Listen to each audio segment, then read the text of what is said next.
बात विनोद में आप सबों का आज मैं फिर स्वागत करता हूं। मैं एसएन विनोद आज फिर आपके सामने हाजिर हूं। आज की सर्वाधिक महत्वपूर्ण खबर पर अपने विचार शेयर करने। जैसा आपने देखा होगा, पिछले कुछ दिनों से भारतीय राष्ट्रीय कांग्रेस के अध्यक्ष पद को लेकर कांग्रेस के अंदर और बाहर भी राजनीति गर्म हो गई है। राहुल गांधी, जिन्होंने 3 जुलाई 2019 को कांग्रेस अध्यक्ष पद से जब इस्तीफा दिया था, और कारण यह था कि लगातार 2014 के बाद 2019 में भी कांग्रेस की जो शर्मनाक हार हुई आम चुनाव में, उसके बाद ही उन्होंने इस्तीफा दिया था और यह घोषणा कर दी थी कि वे अध्यक्ष पद के लिए उपलब्ध नहीं है। बल्कि उन्होंने आगे बढ़ते हुए एक बार यह भी कह दिया था कि कांग्रेस गांधी नेहरू परिवार से अलग किसी व्यक्ति को अध्यक्ष पद के लिए निर्वाचित करे। उसके बाद से कांग्रेस के अंदर बाहर बहुत सारी राजी चली। बहुत सारे पुराने वरिष्ठ नेता इस पक्ष में थे कि नेहरू गांधी परिवार से बाहर का कोई बनाया जाए। यह लेकर पार्टी में फूट भी हुई। गुलाम नबी आजाद कांग्रेस से बाहर चले गए। ये सारी घटनाएं होती रही। लेकिन अब जो स्थिति बन रही है, एक के बाद एक प्रदेश कांग्रेस समितियां राहुल के नाम का अनुमोदन कर रही हैं। सबों की यह मांग हो रही है कि राहुल गांधी पुनः कांग्रेस अध्यक्ष पद स्वीकार करें। दिलचस्प है, क्योंकि ध्यान रखें, फिर दोहरा रहा हूं, राहुल गांधी इनकार कर चुके हैं। बल्कि उनका तो यह मानना है कि नेहरू गांधी परिवार से बाहर का व्यक्ति हो। इसके बावजूद ऐसा क्यों?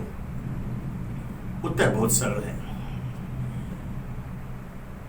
जो एक सच है, अब इसे अलोकतांत्रिक कह लीजिए, आप इसे वंशवाद से जोड़ दीजिए, चाहे जो कीजिए, लेकिन जो हकीकत है, सच्चाई है, कड़वे सच के रूप में स्वीकार कीजिए कि आज नेहरू गांधी परिवार और कांग्रेस एक दूसरे के पर्याय बन चुके हैं। नेहरू गांधी परिवार से बाहर के कांग्रेस के सोचना भी स्वयं के साथ छल करने के सरीखे, ऐसा मानता है एक बड़े तबके का यह मानना है। हालांकि आजादी के पहले को छोड़ दे, आजादी के बाद का अगर देखें, यूएन ढेबर से लेकर के अर्जुन सिंह तक एक परंपरा रही जिसमें गैर नेहरू गांधी परिवार के व्यक्ति अध्यक्ष बने और अच्छी तरह बने। यूएन ढेबर तो पंडित जवाहरलाल नेहरू के समय में कांग्रेस अध्यक्ष बने थे। और पिछले बार में जब देखा, जब चुनाव की बात आती है तो सभी जानते हैं तो जो बहुत ही जो एक संघर्ष हुआ था इस पद को लेकर 90 के दशक में आरंभ में, तो शरद पवार और सीताराम केसरी के बीच, जब मराठा छत्रप शरद पवार को सीताराम केसरी ने चुनाव में शिकस्त देकर दिया था और केसरी जी पार्टी अध्यक्ष बने थे। लेकिन उसकी परिणति क्या हुई, इसे आप सभी परिचित हैं। बहुत ही अशोभनीय ढंग से पार्टी दफ्तर में सीताराम केसरी को हटा करके सोनिया गांधी को बुला के अध्यक्ष की कुर्सी पर बैठाया गया था। यह एक सच है। मतलब वो लाचारी हो गई थी कि नेहरू गांधी परिवार के किसी व्यक्ति को दिया था। बहरहाल ये चलता रहा। और अब जब चुनावी माहौल है और एक बार फिर जब राहुल गांधी की इस घोषणा के बावजूद कि वो अध्यक्ष नहीं बनेंगे और नेहरू गांधी परिवार के बाहर के किसी व्यक्ति को पार्टी निर्वाचित करे, मांग यह पुरजोर होती जा रही है कि राहुल गांधी को अध्यक्ष बनाया जाए। कई प्रदेश समितियों ने प्रस्ताव पारित कर ऐसी मांग की है और कांग्रेस के कुछ दिग्गज नेता अब यह कह रहे हैं कि ठीक है, राहुल गांधी ने ऐसा कहा तो अवश्य था, लेकिन अंतिम रूप से उन्होंने कभी यह नहीं कहा कि वो कभी भी अध्यक्ष नहीं बनेंगे। यहां पर यह संकेत मिल रहा है कि स्वयं वे नेता जो राहुल गांधी या नेहरू गांधी परिवार के बाहर के व्यक्ति को अध्यक्ष बनाए जाने की मांग कर रहे थे, अब अपने ही मांग पर पुनर्विचार कर रहे हैं। इसका एक बहुत बड़ा कारण हुआ है गुलाम नबी आजाद का बाहर जाना, कपिल सिब्बल का बाहर जाना, अन्य कुछ बड़े नेताओं का बाहर जाना और भारतीय जनता पार्टी में चले जाना। कहा तो यह जा रहा है कि पार्टी के अंदर, अर्थात कांग्रेस पार्टी के अंदर रहकर कुछ नेता सत्ताधारी भारतीय जनता पार्टी के लिए काम कर रहे थे और कांग्रेस को नुकसान पहुंचाते हैं। ऐसे में यह जो मानसिकता बदल रही है, जो सोच बदल रही है राहुल गांधी के पक्ष में, एक बहुत बड़ा कारण है कि अब कांग्रेस के अस्तित्व को बरकरार रखने की जंग लड़नी है। क्योंकि जिस तरह से बड़े नेताओं ने कांग्रेस को छोड़ा और सत्ताधारी भारतीय जनता पार्टी का रुख किया, या गुलाम नबी आजाद जैसे नेता जो जिनका एक अपने प्रदेश में प्रभाव है, वो अलग पार्टी बनाने की बात कर रहे हैं, जाहिर है इन सबों का असर इस परिवर्तित परिस्थिति का कारण बना है। गुलाम नबी आजाद सभी जानते हैं, ठीक है, वो भारतीय जनता पार्टी बनेंगे, अपनी पार्टी बनाएंगे, लेकिन उन्हें किसका समर्थन प्राप्त होगा, यह कोई एक राजनीति का ककहरा जानने वाला व्यक्ति बता सकता है। तो उन्हें भारतीय जनता पार्टी का पुरजोर समर्थन प्राप्त होगा और जम्मू कश्मीर में, विशेषकर कश्मीर में,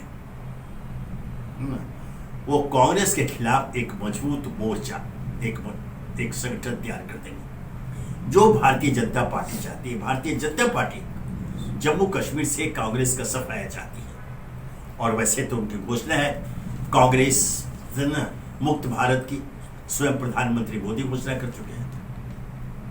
तो यह जंग है।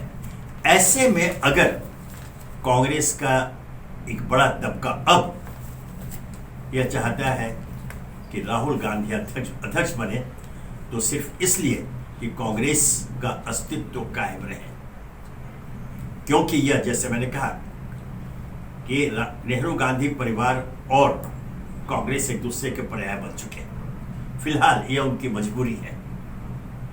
अभी कोई ऐसा नेता, कुछ नेताओं के मैंने नाम लिए, ढेबर या अर्जुन सिंह तक का नाम लिया, तो वह जो कद्दावर व्यक्तित्व उनका था पार्टी और पार्टी के बाहर राष्ट्रीय स्तर पर, उस व्यक्तित्व का कोई नेता फिलहाल कांग्रेस में नेहरू गांधी परिवार के बाहर नजर नहीं आ रहा है। ऐसे में जब यह सभी मांग हो रही है कि अध्यक्ष पद स्वीकार करें, तो ऐसा लगता है कि राहुल गांधी पुनः एक बार कांग्रेस अध्यक्ष बनेंगे। अब यह आवश्यक इसलिए भी हो गया है कि जिस प्रकार वर्तमान सत्ताधारी भारतीय जनता पार्टी पर आरोप लग रहे हैं कि वे लोकतंत्र की तिलांजलि दे धीरे धीरे तानाशाही की ओर बढ़ रही है,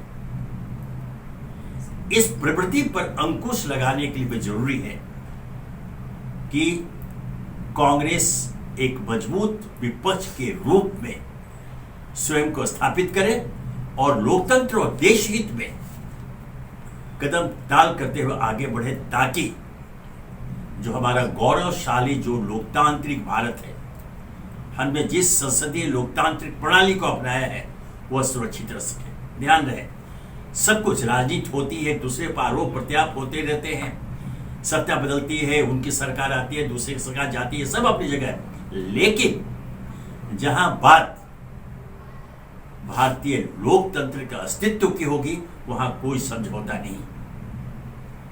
लोकतंत्र के ऊपर कोई भी समझौता नहीं हो सकता। लोकतंत्र की अक्षुण्णता बरकरार रखने के लिए यह जरूरी है कि कांग्रेस पार्टी स्वयं को मजबूत करे और फिलहाल जो स्थिति है विपक्ष, प्रमुख विपक्षी दल के रूप में, तो एक मजबूत विपक्ष अपने को साबित करे। अन्यथा जो खतरा जो बताया, जिस तानाशाही प्रवृत्ति की ओर बढ़ने की बात कही जा रही है, लगाई जा रही है, आरोप लगाए जा रहे हैं भारतीय जनता पार्टी पर, उस पर अंकुश कौन लगाएगा? और किसी क्षेत्रीय दल में तो यह क्षमता है नहीं। अगर यह क्षमता किसी में है तो सिर्फ भारतीय राष्ट्रीय कांग्रेस में है। और यह भी निर्विवाद है कि वर्तमान जो हालात देश में हैं और कांग्रेस पार्टी के अंदर जिस प्रकार की राजनीति चली है, उसमें सिर्फ और सिर्फ नेहरू गांधी परिवार का कोई सदस्य ही अच्छी तरह कांग्रेस को नेतृत्व प्रदान कर सकता है, अन्यथा कोई।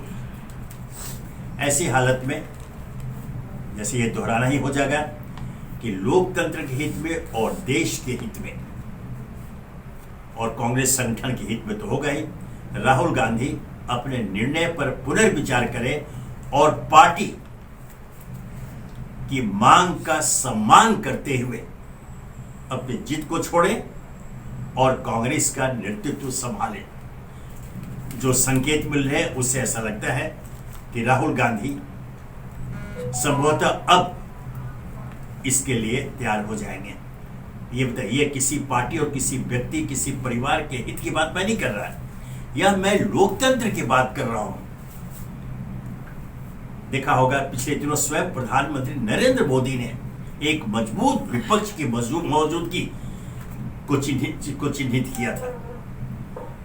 ऐसे में चूंकि अन्य कोई राष्ट्रीय दल वैसा नहीं है जो राष्ट्रीय स्तर पर विपक्ष की भूमिका अदा कर सके सिवाय कांग्रेस के, यह आवश्यक है कि कांग्रेस अपने आपसी आंतरिक मतभेद को भूल करके एक मजबूत विपक्षी दल के रूप में सत्ता दल के सामने खड़ी हो, ताकि वो हम लोकतंत्र के मार्ग पर चलते हुए देश को सुरक्षित रख सके और भारत का जो लोकतांत्रिक जो ढांचा है उसकी मजबूती प्रदान कर सके, इसकी नींव को और मजबूत कर सके। कोई भी हमारे लोकतंत्र पर कोई विपरीत निगाह डालने की हिम्मत न कर सके। अतः इस मांग में दम है और ये यथोचित है कि राहुल गांधी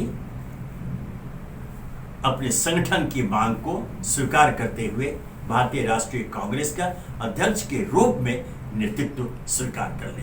धन्यवाद।